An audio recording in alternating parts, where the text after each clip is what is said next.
푸른나무 교회 매일 묵상 제4주차 토요일 바벨탑. 여호와께서 거기서 그들을 온 지면에 흩으셨으므로 그들이 그 도시를 건설하기를 그쳤더라. 오늘은 바벨탑 이야기를 살펴봅니다. 이 바벨탑도 워낙 유명한 이야기죠. 유튜브에서도 심심찮게 컨텐츠로 다루어지는데 조회수도 꽤 많고 댓글 반응도 뜨겁습니다. 그만큼 관심도 많고 이런저런 정보들이 많이 알려져 있다는 건데요.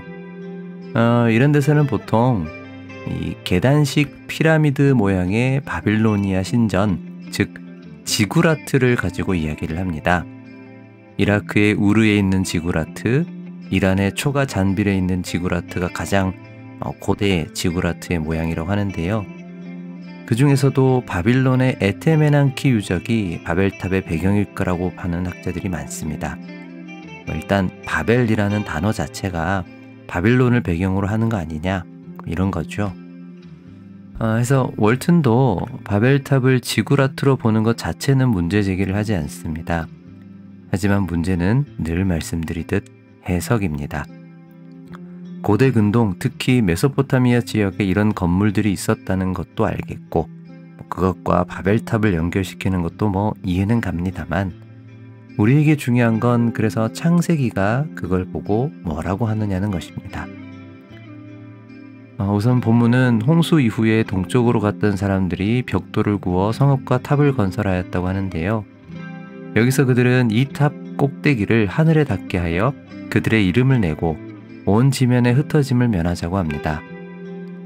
그러나 하나님은 그들의 언어를 혼잡하게 하셔서 그들을 온 지면에 흩으셨다고 합니다.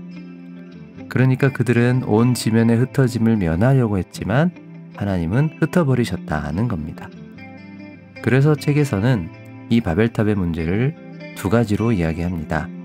첫째는 불순종이요, 둘째는 교만입니다. 하나님이 온 땅에 충만하라고 했는데 온 지면에 흩어짐을 면하자 했으니 불순종이요, 자기 이름을 내자고 했으니 교만이라는 것입니다. 이게 전통적인 해석인데요. 하지만 월트는 이게 땅에 충만하라는 명령에 대한 불순종이 아니라고 합니다. 왜냐하면 이 충만은 지리적인 확산이 아니라 생물학적 번식에 대한 명령이기 때문입니다. 둘째로 이름을 내는 것도 그 자체로 교만이라고 할 수는 없다고 봅니다.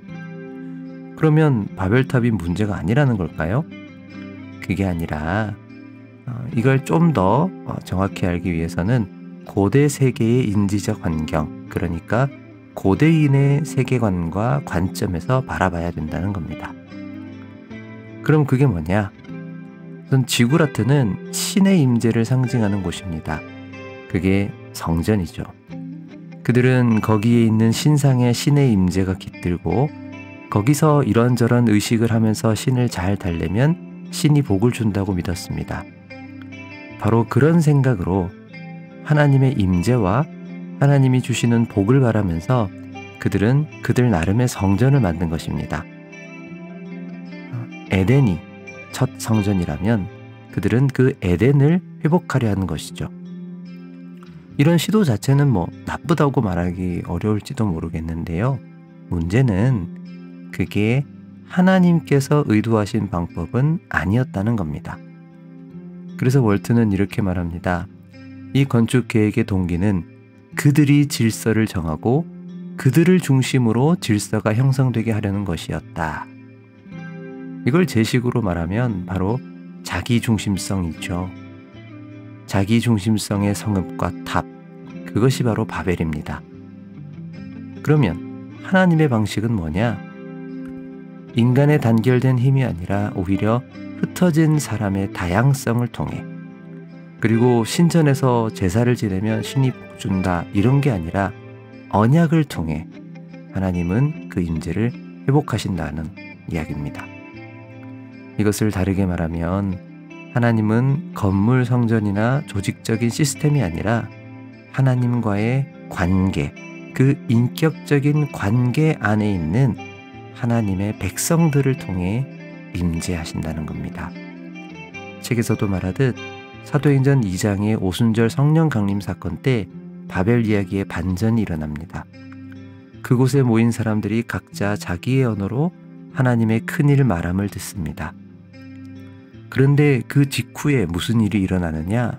바로 교회가 탄생합니다. 이 하나님의 백성 공동체, 이것이 바로 하나님께서 의도하신 참 성전입니다. 그래서 바울은 그의 편지에서 우리가 바로 성전이라고 몇 번이나 강조합니다. 사랑하는 여러분, 그렇기에 돌로 지은 성전, 건축물을 통해 하나님과 관계를 맺는다는 것은 정말로 잘못된 생각입니다. 그것이 바벨탑이든 지구라트든 예루살렘 성전이든 교회 건물이든 뭐가 되었건 간에 하나님은 건물을 통해 우리와 관계 맺지 않으십니다. 하나님은 약속을 통해, 언약을 통해 우리와 관계 맺으십니다. 그래서 다음 주에는 그 언약의 사람들인 아브라함과 이삭과 야곱을 살펴볼 것입니다. 여러분, 세상의 방식으로 하나님과 관계 맺으려는 시도는 결국 실패할 것입니다. 그러나 세상의 방식으로는 이해가 안 되어도 하나님의 방식으로 하나님은 당신의 뜻을 이루실 것입니다. 우리 이 하나님의 약속을 믿고 나의 자기중심적인 뜻이 아니라 하나님의 뜻을 신뢰하며 오늘의 삶도 신실하게 살아가길 바라면서 함께 기도하겠습니다.